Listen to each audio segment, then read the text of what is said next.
Nausa, imawa haige munataw. Yumdagi konthong wang malan ba yaba nate hojikse. Yam lurabani. Tamthiraba laina laised ama lakledana. Hojik phawba hidak puthokpa ngamdribani. Malengge na pandemic laukthokrabani. Karigumba isada singnaba sintom phangaba. Sarkarna piba helpline number singda call tawgadabani. Sapona khutsa seengna hamdokadabani. Yamdrabada second kundi khutsa singdo noi dona hamgadabani. Hand sanitizer sizinaba kawba yadeko. Yumdagi thongal wang malanbada sumak sukadabani. Miyam tinban mafamda natragana pothamgumbada pot leiba matamdane social distancing ngakna yamdrabada feet taruk lapna leigadabani ko. Hoi ba ima aisu loi khangiba ado nasadi safabane immune kalliye ado imane checksinggadabde Is kaya dano yengone mana ingondaga amuk taksalaktanaga su tawrine.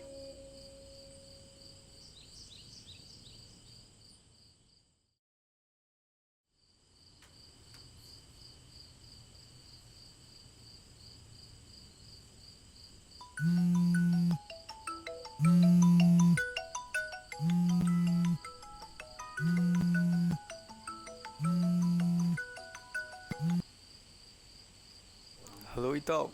Hello, Itaubi. Kamdawrige. Panglei leida itaw. Ado itaw di kamdawrige. Lockdown su loisangre. Kangaanda sa pundra mi nungaifam ka khangdreda. Ado horen miyam pundini tholo.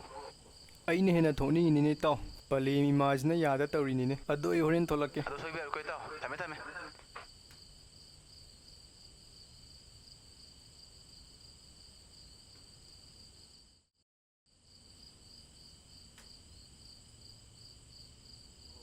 Ima. Ay aswabukda chaluge dana. Yaro inausa angang nang aina haibasi illaroi khalabra. Ima nungsibe. Ay aswabukda ni gadawge chatoise. Yam lapkadabsu nate mi curfew su loi komthoklabani mi mayamam su loi chalabni ima. Government curfew komthoklibase. Marui ba thabak thoram singdo chanabagi damaktani. Madudi natadana. Kanagumba kharana pangchat chatpa pangkoi ba. Ai pamde ko. Ataba singi mataw tangwana nausa. Chatpa yaroi. Ai sasu kaya nungaite.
Ima.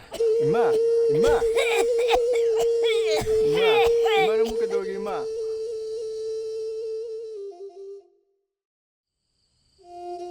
Stay home, stay safe.